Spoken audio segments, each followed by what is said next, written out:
आज कैलाशी अस्पताल में BLS की ट्रेनिंग का एक कार्यक्रम रखा गया, जिसमें IMA मेरठ के सौजन्य से यहाँ पर एक कार्यक्रम करा गया, जिसमें कि पूरे स्टाफ को ये बताया गया कि आप इमरजेंसी कंडीशंस में कार्डियोपल्मोनरी रिससिटेशन को कैसे आप करें, ताकि आप इमरजेंसी में पेशेंट को जो हार्ट ब्लॉक हो जाता है, हार्ट अटैक हो जाता है, उसको आप पेशेंट को रिवाइव कर सकें। हमारे यहाँ पे डॉक्टर वैभव और हमारे हार्ट स्पेशलिस्ट और मैम निशी मैम सबकी तरफ से ये कार्यक्रम बहुत अच्छे से यहाँ पर हुआ। सर आजकल काफी चल रहा है अटैक का जो है पेशेंट में, तो युवाओं में अधिकतर आ रहा है, तो इसके लिए क्या मतलब कर सकते हैं? देखिए, अच्छी जीवन शैली और स्ट्रेस फ्री लाइफ और नियमित व्यायाम।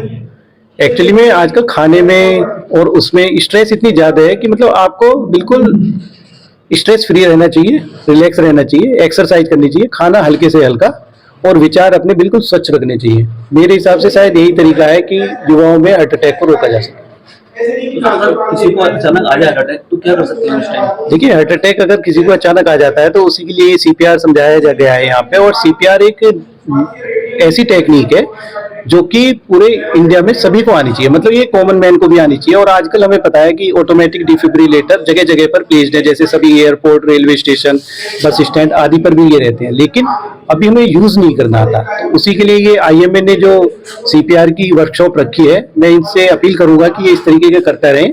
और जो नॉर्मल जनमानस है, मतलब नॉर्मल लोग हैं, उनको भी ये सब आते रहे।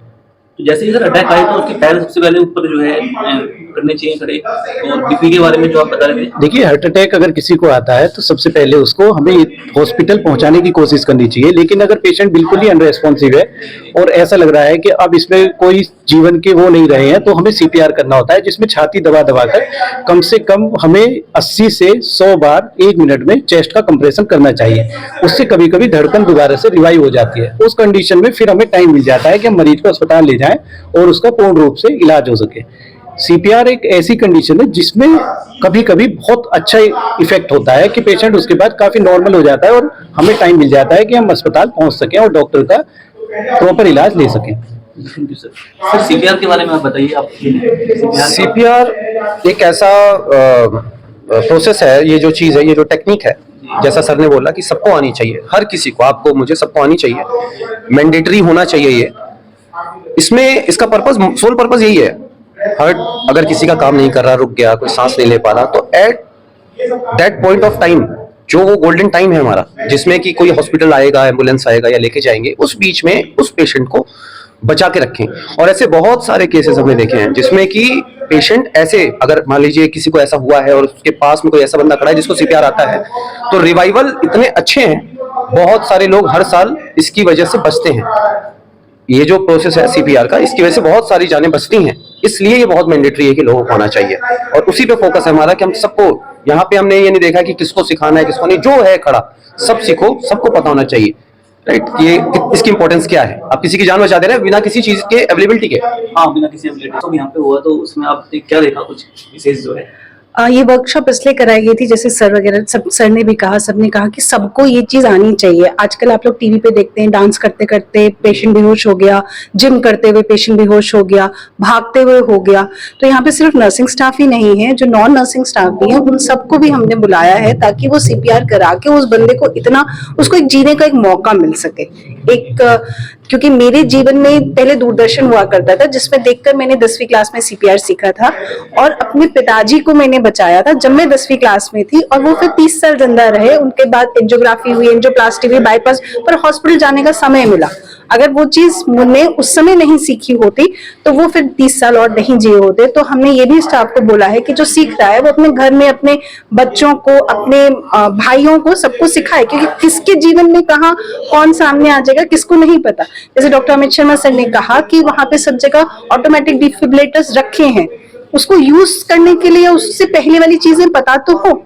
सरकार ने रख तो दिया, पर उसे यूज करने के लिए तो जनमानस ही करेगा। तो उस जनमानस को सबको आए, सबको ये हो और सबको एक जीवन का मौका मिल सके, इसके लिए हमने इसको रखने का। तो मैं तो एक मैसेज है कि सबको सीखना जरूरी है, सबको। और तुम अपने घर में भी सिखा सकते हो अपने घर बच्चों को, क्योंकि कभी तुम्हें कुछ हो गया तो तुम्हारे बच्चे या भाई बहन वो भी तुम्हें सपोर्ट दे सकते हैं। ये सबके लिए जरूरी है ना। इसका मैं एक एग्जांपल देता हूँ। 10th क्लास में डॉक्टर निशा के बाद, जब ये डॉक्टर निशा 10th क्लास में थी तो इनके फादर को कार्डियक अरेस्ट हुआ घर में, और वो बिल्कुल एकदम खत्म नहीं। तो 10th क्लास में ही उन्होंने उनको CPR दिया, उनको चेस्ट थम्प दिया। तो ये एक 10th क्लास के बच्चे ने इतना कर दिया कि वो रिवाइव हुए, और रिवाइव होकर हॉस्पिटलाइज हुए, और फिर वो अपना 30-40 साल दोबारा जी। ये बॉस ने जो बात बताई है वो बिल्कुल ठीक है। एक्चुअली में क्या होता है कि जो सडन कार्डियक डेथ होती है ना, जैसे कि गांव में कोई काम करते हुए एक्सपायर हो गया, कोई कहीं जाते चलते फिरते, ये सबसे ज़्यादा VT-VF की वजह से होती है। इसमें क्या होता है कि हार्ट जो है, जो ऐसे नॉर्मली धड़कता है, वो एकदम से ऐसे फ्लिकरिंग करने लगता है।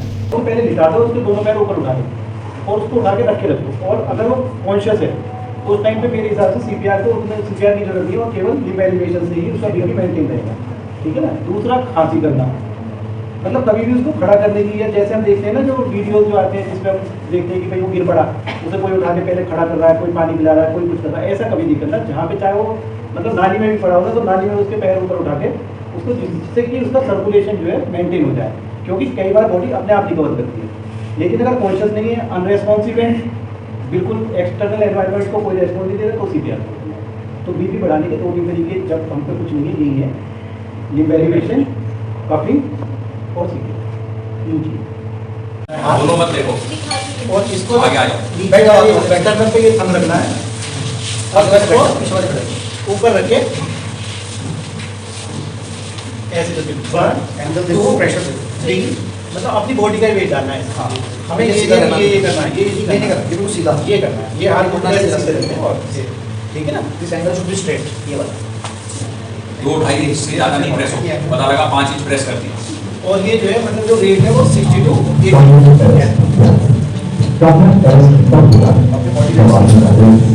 अच्छा, इसमें ये नहीं है कि हमें जो बीच में बस करते ही रहना, हमें उसकी पल्स चेक करनी है, मॉनिटर लगाना है, और ये देखना है कि अब कुछ रेस्पॉन्स आएगा नहीं है। अदरवाइज अगर इन हॉस्पिटल है तो शॉक देना है, फिर CPR करना है। ऐसे मानना है कि एकदम से आपका प्रेशर भी बढ़ा है और वो पूरा जाए हार्ट तक, तो उससे क्या होता है कि जो फिक्रिंग कर रहा है एकदम से रुक के जैसे भी अपनी हार्ट एक ऐसा सिस्टम है जो अपने आप कॉन्ट्रैक्ट करेगा, गड़बड़ ना करे। जो आपसे पार्टी